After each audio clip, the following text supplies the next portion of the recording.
दिल्ली से breaking news. इस समय रक्षा मंत्री राजनाथ सिंह एक बहुत अहम बैठक कर रहे हैं। एक बहुत अहम बैठक चल रही है दिल्ली में।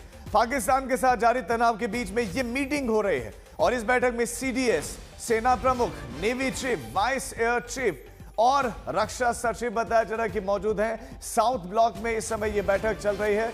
रक्षा मंत्री की यह बैठक जिसमें तमाम सेनाओं के प्रमुख मौजूद हैं। सीडीएस इस बैठक में मौजूद है और बताया जा रहा है कि सचिव भी, रक्षा सचिव भी मौजूद है। मंजीत हमारे संवाददाता है। मंजीत, क्या ब्रेकिंग न्यूज आपके पास इस बैठक से जुड़ी हुई? राजीव, क्योंकि इस वक्त अगर हम सरहद पर हालात देखें तो अभी हालात कह सकते हैं कि संघर्ष विराम रुका हुआ है, लेकिन हालात सामान्य नहीं हैं। अभी भी तनाव की स्थिति बनी हुई है। पाकिस्तान की तरफ से चाहे ड्रोन के जरिए वायलेशन हो, वो कहीं ना कहीं जारी है।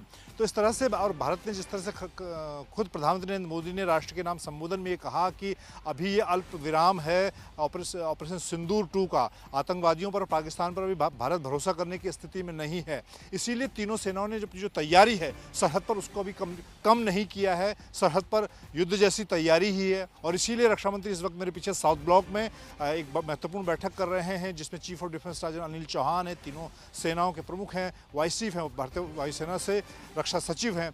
तो ये एक तरह से तैयारी का जायजा है सरहद पर, चाहे ज़मीनी सरहद हो, हवाई सरहद हो या समुद्री मोर्चे पर, किस तरह से पाकिस्तान की किसी भी हरकत पर नज़र तीनों सेनाएं रख रही हैं, उसकी जानकारी रक्षा मंत्री खुद ले रहे हैं। और क्योंकि आज एक तरह से दूसरा दिन है संघर्ष विराम के बाद, तो लगातार सेनाएं स्थिति को देख रही हैं कि पाकिस्तान की तरफ से किस तरह की आगे बात की जाती है। और अभी भी अगर देखें तो पहलगाम के जो आतंकी थे जिन्होंने इस घटना को अंजाम दिया, उसके अलावा बड़ी संख्या में कश्मीर घाटी में अभी आतंकी मौजूद हैं जिनके खिलाफ सेना कार्रवाई कर रही है। पाकिस्तान के लॉन्च पैड से भी बड़ी संख्या में जो आतंकी हैं वो घुसपैठ की फिराक में हैं। तो ये सारी स्थिति बहुत संवेदनशील बनी हुई है और इसीलिए तीनों सेनाएं और रक्षा मंत्री की बात की जाए तो वो अभी हालात को देख रहे हैं। बिल्कुल मंजीत, जो ये मीटिंग है ये क्या दर्शाती है? चूंकि सीज फायर का चूंकि ऐलान हो गया है, डीजीएमओ बातचीत भी कर रहे हैं, लेकिन इस बीच में रक्षा मंत्री का तमाम प्रमुखों के साथ बैठक करना, क्या इस बात का यह भी संकेत है कि हम पूरी तरह से तैयार हैं, पाकिस्तान गलत फहमी में ना रहे कि फिर से आतंकियों को यहां भेजेगा?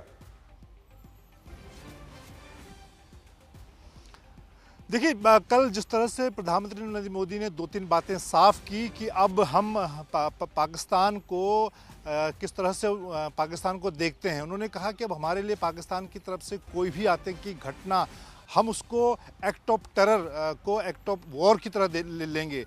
दूसरी बात उन्होंने कहा कि सिंदूर अब हमारे लिए न्यू नॉर्मल है, यानी कि सिंदूर के तहत जिस तरह से भारतीय सेनाओं ने पाकिस्तान में आतंकी संगठनों के खिलाफ कार्रवाई की और जवाबी हमले में पाकिस्तान की सेना पर भी कार्रवाई की, तो अब पाकिस्तान के साथ सामान्य हालत नहीं है। पाकिस्तान पुराने जैसा पड़ोसी नहीं रहा। अब पाकिस्तान को हम एक दुश्मन देश की तरह, पूरी तरह से दुश्मन देश की तरह ट्रीट कर रहे हैं। हमारे जो डिप्लोमेटिक सैंक्शन पाकिस्तान के खिलाफ लगे हुए हैं वो जस के तस हैं और इसीलिए सिर्फ अभी संघर्ष विराम को रोका गया है। बाकी सेनाओं की जो तैयारी है वो एक ठीक वैसी है जैसे युद्ध के हालात में होती है। ठीक है मंजीत, शुक्रिया आपका इस तमाम जानकारी के लिए।